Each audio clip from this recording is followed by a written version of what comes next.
LaCourte, some kids get these red lips and they get these eyes that are red, but they don't have any pus coming from it, and they get glands and they get fever for 5 days, and toward the end of the thing, the fingers seem to peel and the toes peel. What's that all about?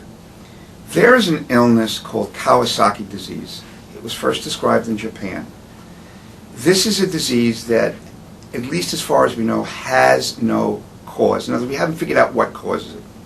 It is, however, a serious disease if it goes unrecognized, because it is essentially a disease which can affect the coronary arteries or the blood vessel go to the heart muscle. And these vessels can develop what we call aneurysms, they can develop blockages, and it can be a very, very serious problem. In its classic form, even though there's no one test for it, Kawasaki is fairly easily recognized by the pediatrician.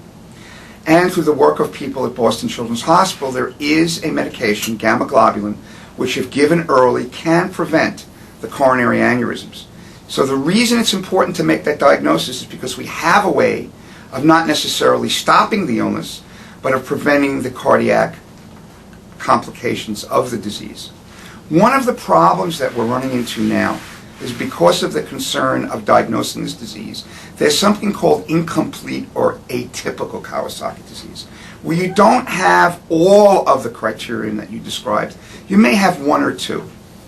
Fortunately, the Heart Association has come up with an algorithm or a little roadmap on how to determine which of those children need a cardiac evaluation and which of those children need treatment.